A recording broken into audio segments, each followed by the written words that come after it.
Hey guys, first of all, thank you for joining to Healthy Lifestyle Show. This is your host Jay Arthur, and today I have a real good guy as our guest. His name is Kevin Michael Geary. Welcome, Kevin. Hey, glad to be here. Thanks for having me. Appreciate that and appreciate taking time to be part of this, because we are all about healthy lifestyle. And I heard that from multiple sources that you are a go-to authority for many things related to emotional eating and all that. So we're going to talk about, but before we talk about that, I wanted to give a brief intro, maybe a one-liner for the purpose of our audience, so that at least they know who you are. So Kevin is the founder of Rebooted Body, and I also consider Kevin as a thought leader.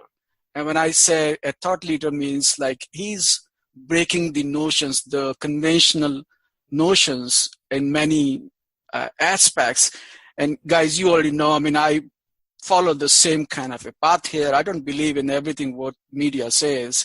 And sounds like Kevin is also following some of that. But we'll hear more from Kevin directly. So once again, thank you, Kevin, and thanks for being part of this. Yeah, for sure.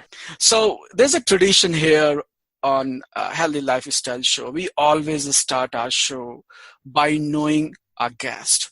We want to know a little bit about Kevin, like your life, your like how many kids you have, where do you live, how did you start this journey, your passion, what you have, why did you even start all of that? So I appreciate if you could share some of that. For sure. Yeah, so I live in Atlanta. I have 2 kids and 1 on the way. I have a dog. And I have my wife, of course, who actually indirectly got me into all of this. Back in 2009, I was about 60 pounds overweight at that time. I had high blood pressure. I was borderline diabetic. Of course, I didn't know any of those things, but my wife said, hey, you haven't had a physical in a while. Maybe you should go to the doctor, get checked out, see how your health is. And I had been dieting all throughout that time. So I tell people I dieted my way up to 220 pounds. I dieted my way to poor health, following basically the conventional strategies and practices of eat less and move more, right? So just repeating that over and over and over again, you lose 10, 15 pounds and you gain 20, 25. And if you do that enough times, you are sick and you're overweight and all sorts of things, right? So I go to the doctor and get a physical and does the blood labs and all of that and sends back the results to me. And actually, I had to call in and ask him. But he was like, your blood pressure is high.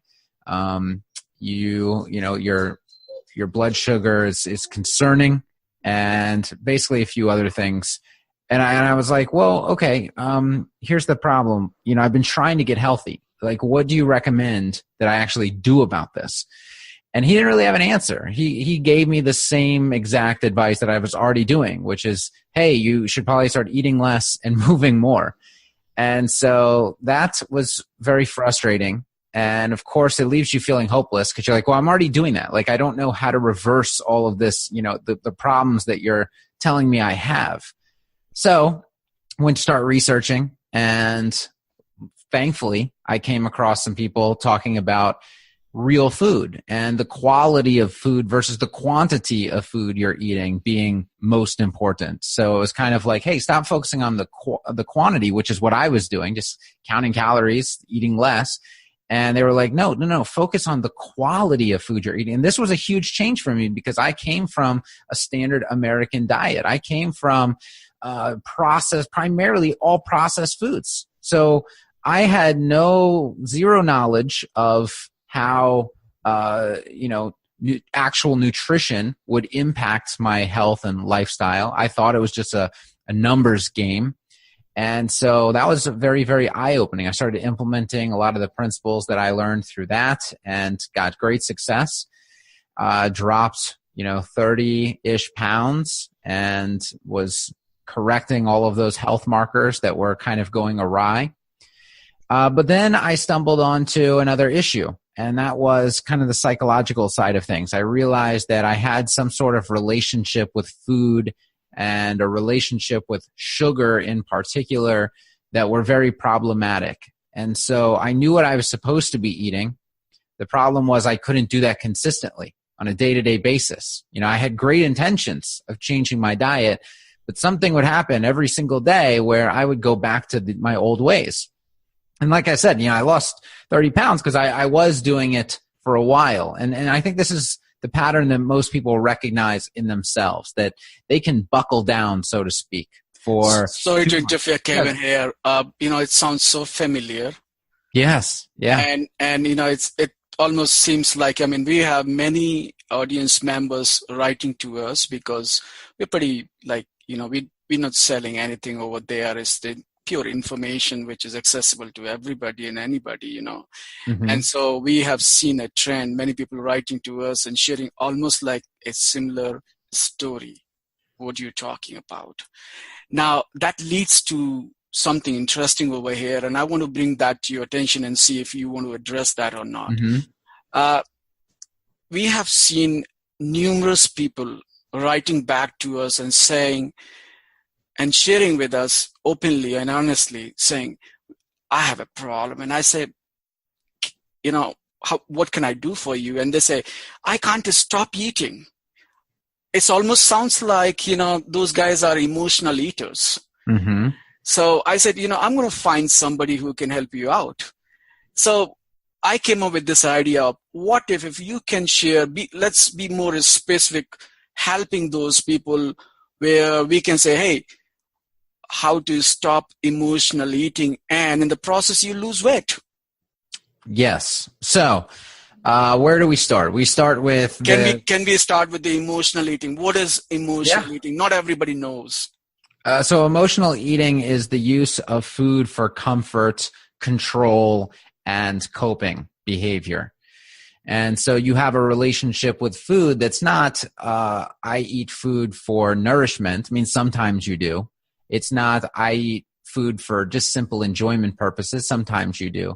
It's, I eat food for medication, right? For exactly those three things I just said: comfort, control, and coping. And it leads to very destructive consequences in people's lives a lot of times. Obviously, if you're using food for that purpose, you're eating probably when you're not actually hungry. You're not physically hungry, but you're emotionally hungry. And therefore, you're going to be eating a lot more food than you would be eating otherwise.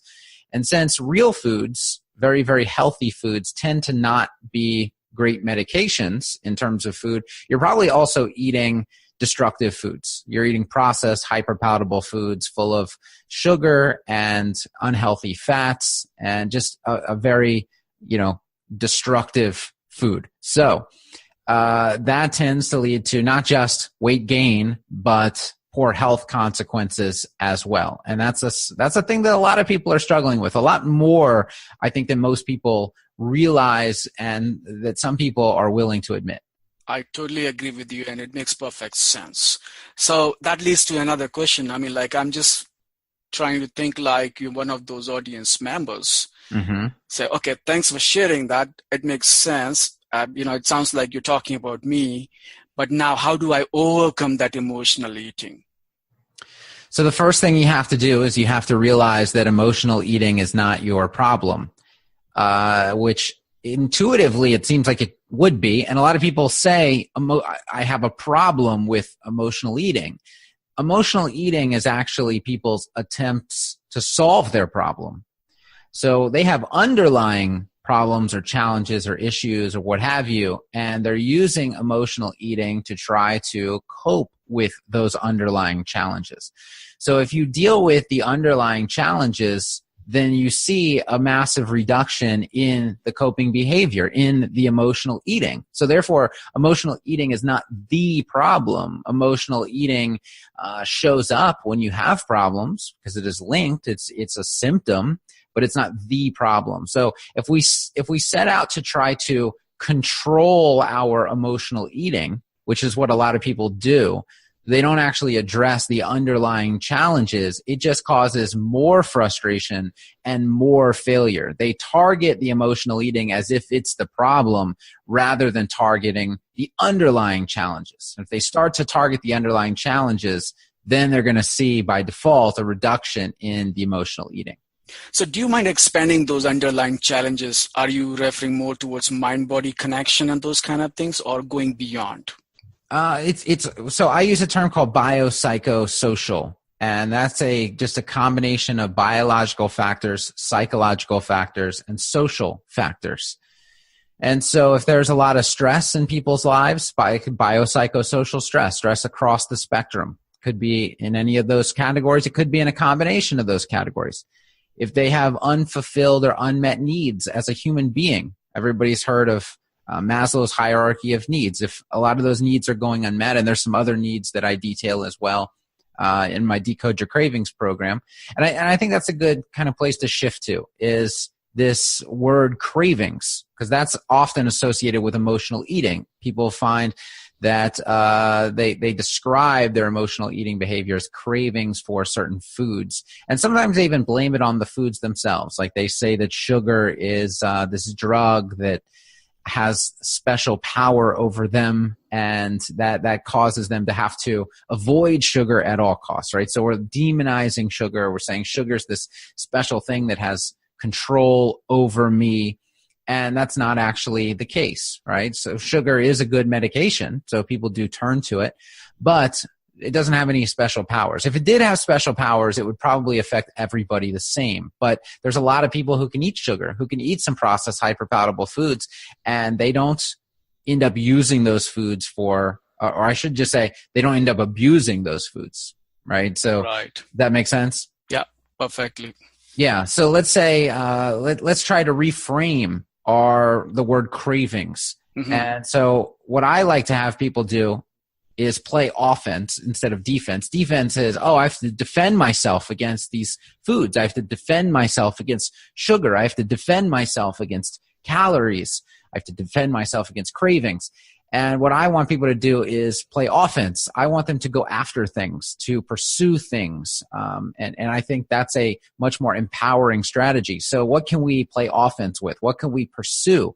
Well, we could go after real cravings, real human cravings, like cravings for love and connection, cravings for autonomy, cravings for purpose and passion. These are areas, thanks to our modern lifestyle, that are going unfulfilled for a whole lot of people. Just take one example of careers, and you look at research studies where they're asking people, do you feel fulfilled in your career? Do you feel autonomous in your career? Do you love your career? And 70+% of people are saying, no, I don't feel fulfilled. I don't feel like I have enough autonomy. I don't feel like I'm doing what I should be doing. I don't feel like I'm having fun with this. In fact, I kind of dread going to work. That's a massive unmet need in this person's life. And unmet needs can be a primary driver of coping behavior. So people say, well, I have these cravings that, that I need to get away from. And you actually have human cravings that you need to get closer to. And by getting closer to those human cravings, playing offense in that regard, you automatically reduce the number of these superficial cravings you're always talking about. The superficial cravings are the cravings for sweets and salts and comfort foods. Awesome. I think that's a very powerful message, because the way you're sharing the whole thing is like shifting the thought process. Exactly. Yeah. I mean, it's really, at the end of the day, it's a mindset game. That there's so many people who have all of the right information about what to eat and how to move their body, and they know they need to get more sleep, and they know that their gut health is important maybe, and they've started to do some things in that regard, and they know that their hormones are important, and they've started to look into that a little bit, and they've started to stabilize their blood sugar with their diet. And so they're doing all these things. They have all of the information, and they're missing the mindset piece. They're missing the psychology piece, and that's their Achilles heel. That's what comes back to bite them over and over and over again. It's not a logic problem that they have, or a deficit. It's not an information deficit that they have. Most of these people are smart people. I talk to them all of the time. They're trying to solve a problem with logic that doesn't have a logical solution. It's not a logic problem. It's a heart, soul, and psychology problem. So they have to solve it that way. They have to go in a new direction.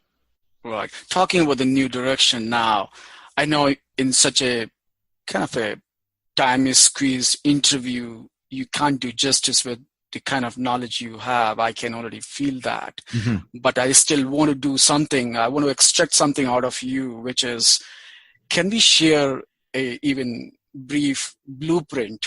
If somebody comes to you and says, hey, Kevin, I have a problem. I want to lose weight, but I want to lose weight naturally through the right use of foods. Mm-hmm. What would be your message? What would you communicate in terms of more actionable tips so that they can take it and run with it? And then they say, hey, I want to see how do I contact, Kevin. I want to follow more and more, Kevin's approach so that I can be free from some of those chemicals which I'm putting, for over the years. Yeah, so that's a great question because it actually brings us to yet another mindset shift that I think is important for people to make, which again seems counterintuitive, but ultimately wins in the long run. And that is this. The human mind is really programmed for immediate gratification. And I think we know this on some level. In fact, it actually comes back to bite us a lot of times. We choose things in the now that have negative consequences in the long run instead of waiting for a better thing to happen, right? Or a better behavior to happen. So instead of fighting against that, what I ask people to do is actually leverage that. I think it's very important to leverage that in terms of developing a healthy lifestyle. And part of that is letting go of these weight loss goals that you have and understanding, number one, that weight loss comes from health. If you focus on health, you're going to get weight loss as a side effect in a lot of cases. You're not going to get a six-pack as a side effect. That probably takes a little bit more obsession and dedication and things like that. But you're going to get, if you have a lot of excess weight, you're going to get weight loss as a side effect of getting healthy. Now, let's talk about what happens when you set weight loss as a goal. First of all, that's what everybody does, and everybody's losing for the most part. Not, of course, not 100% of people, but I'm talking about percentages. So we're already adopting a seemingly failed strategy here, but a weight loss goal is something that happens far off in the future. It's not something that happens instantly. It does not have an immediate payoff, and that's what your brain is looking for. It's looking for immediate payoffs. So if you look at all of the goals that you're setting, primarily in terms of health, you're going to see that almost all of them are far off in the future. There's nothing for your brain to focus on that's an immediate payoff. However, if you look at going through the drive-through and getting some hyperpalatable foods, some quote-unquote medication, that does have an immediate payoff. You have a lot of stress in your life. There's an immediate payoff from eating those foods, both in terms of what they do chemically in your brain and what they do to your taste buds as well.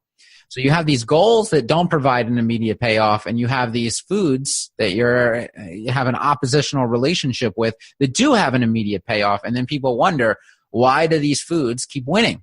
Right? Well, right. They keep winning because you're not leveraging your programming. So what we can do is we can shift our perspective and start teaching people to recognize the immediate payoffs that they get from things like eating healthy, real foods. There are real immediate payoffs that you get from doing that.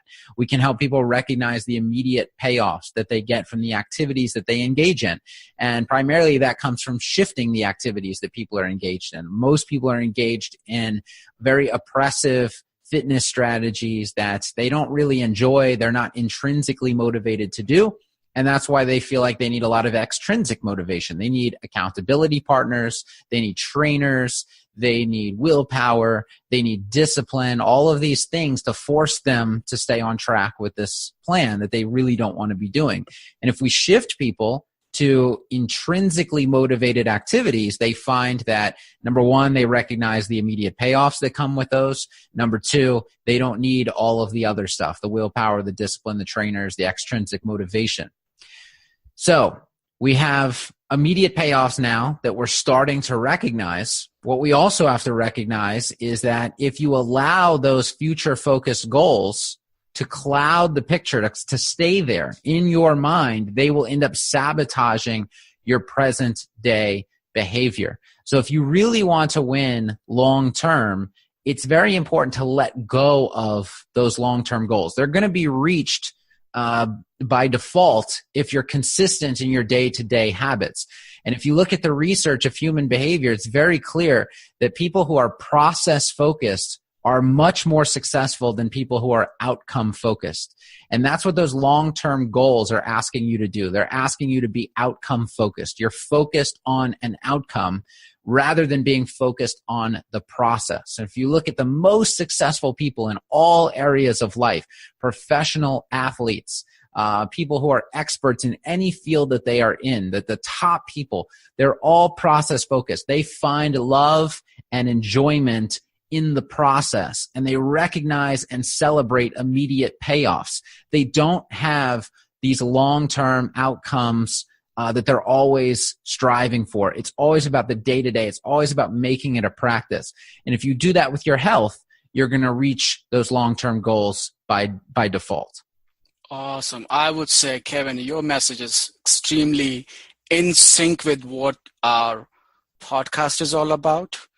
So sounds like you are the perfect fit. Even in future, if you want to come back, and I'm sure our audience is going to love your message. Yeah, for sure. I would love to come back. One question I have: how did you come up with the name of Rebooted Body? I mean, that's a pretty interesting name.